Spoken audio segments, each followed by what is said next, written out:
Hello everybody, John here. I'm going to walk you through some of the portions of the Wamap practice midterm so you can feel ready for the midterm next week. This is the page in Canvas where the midterms are. It's in the week 5 module. So weeks 4 and 5 we have the midterm practice midterm test for all of our levels of math. So if you open up that level, open up your own level, you'll only be able to see your own level. Then you can scroll down. There's a picture of what it looks like. And then the actual link is here. And then one thing you can do on all of my tests is use the GED formula sheet, which is available on this link. If you just click that, it will open it up. And this is what the GED formula sheet looks like. If you're planning to take the GED, you should get to know this sheet really well and understand what it is. If you ever need to learn about any of these things, these are all keywords you could use at Khan Academy. Just put in surface area and volume and it will give you problems with that. Or down here in algebra, slope of a line, slope-intercept form. If those are things that you don't know about, quadratic formula, you can type those in at Khan Academy and it will serve up some practice for you and you can earn a few more mastery skills. Also, of course, if you want to ask me, you can come and ask me and I'll walk you through those. The Math Learning Center can also help you with any of this. Anyway, I've got a copy of the Wamap test open. Oops, I did have anyway. Guess I have to log in again. It expired. So, bummer. All right, I had these all mapped out, but I was going to start with these multiplication table problems first anyway. So let's start with these. If you are ready with your multiplication table, these probably shouldn't be too hard, except you'll notice that there are some negative numbers. So that would be the twist. So let's take a look at these. Negative 12 divided by 2. So whenever you have a positive and a negative, and you are doing multiplication or division, if the signs are not the same, you're going to have a negative answer. So we're just going to think 12 divided by 2 is 6. And the signs are not the same. We have a negative 12 and a positive 2, so this is going to be a negative 6. Okay? Then we'll put a 6 in there. Negative 6. The next one, we have two negative numbers. Now, no matter what the sign is, if they are the same, when you multiply them together or divide them, you're going to have a positive answer. So negative 7 times negative 3 is going to give us a positive 21. We don't need to put the positive sign in, the plus sign, if it's positive. So there's this word here, undefined, which may seem a little unusual. So there is a special rule in math when you are dividing by 0. No one really knows what that means. If you divide by 1, that's pretty easy to understand. But if you divide by nothing, what happens? Nobody knows what's left, so you have to type in this whole word, undefined. All right, and that's just a definition in math. Negative 4 divided by 0, undefined. And if you try that on your calculator, it will give you an error. Okay, here we have 9 minus negative 5. Now this is a little bit different. This reflects the PEMDAS order. So addition and subtraction follow a different set of rules than multiplication and division. 9 minus a negative 5, let's write that out, 9 minus negative 5. If you are subtracting a negative, that's the same as adding a positive. So first, we're going to evaluate this negative 5 as plus 5 and rewrite it as 9 plus 5. That's going to be equal to 14. And we'll put that answer in here. I skipped one. 3 plus negative 8, 3 plus negative 8. So we're combining a positive number with a negative number. So in this case, the signs are different. When the signs are different in an addition or subtraction problem, you're going to take the difference between the two numbers so you can remember easily.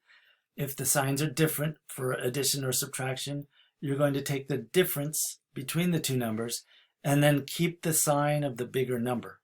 So all that means is the difference between 3 and 8 is 5. And because the bigger number 8 is negative, our answer will also be negative. Okay? Let me put a negative 5 in there. And the next problem. Moving right along, problem F is 0 divided by 7, and that's kind of like the converse of the previous problem. 0 divided by a number is always 0. You've got nothing and you're going to end up with nothing. So unlike division by 0, which is undefined, division by 0, it has a definition, and that definition is 0. So 0 divided by, oops, my pen's not working. So 0 divided by -7, or any number, is going to be 0. And 0 doesn't have a sign, so no matter what's happening, 0 never has a positive or negative sign. Okay. So we need to put that in there, 0 up here. And then -5 minus 7. So you can think of this as combining like terms. You've got a lot of negativity there, a -5 and a -12. Put them both together, or -5 and a -7. You put them both together, you've got -12. Okay.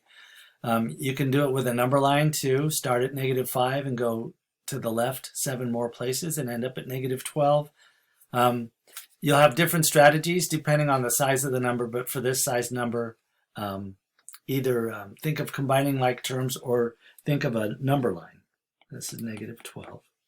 Let's put that in there, -12.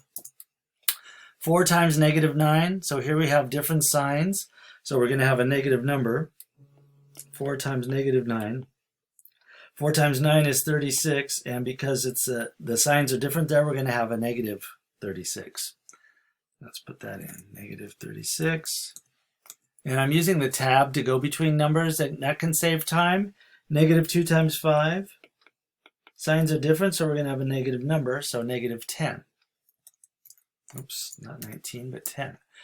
-7 minus -8. So this is like the previous one. We're starting at -7, but we're subtracting a negative, which means the same as adding a positive, -7 plus 8. And this can also be written as +8 minus 7. So think of it however you like. Take the difference between the two numbers because the signs are different, right? And then we have 8. The difference between 7 and 8 is 1. And 8, the larger number is positive, so we are going to make this a +1, or just 1. You don't need the positive sign for a positive number. -18 divided by -9. -18 divided by -9. This sometimes will trip people up, but the signs are the same, and for division or multiplication, either, when the signs are the same, you're going to get a positive answer. So -4 plus 2. So we're at -4. We're going to go 2 to the right and end up at -2. Or you could say the signs are different. You have a +2 and a -4. The difference between those two numbers is 2. And the 4 is the larger number, so the sign will be negative. -2. And then 14 divided by -2. 14 divided by -2. So these two signs are different, so we're going to end up with a -7. And what do we got? 2 more? Just 1 left. -7 plus -4. So this plus sign here is really just like combining these two. So we're combining a -7 with a -4. So that's all negative. So we're going to add the numbers 7 and 4 together, and they will be -11. It's -11. Let's see, I didn't put in that -11, and then we'll go back. What was my answer there? -7. All right, so cross your fingers, and we'll submit these and see what happens. Whew. Okay, that's why I like to see a lot of green. All right, I think there's another set of these, like this multiplication type problems. They'll follow the same formula. Go ahead and try it out. We're going to move on to the next section. Next will be multi-digit operations, the 4 operations, and some decimals and some substitution.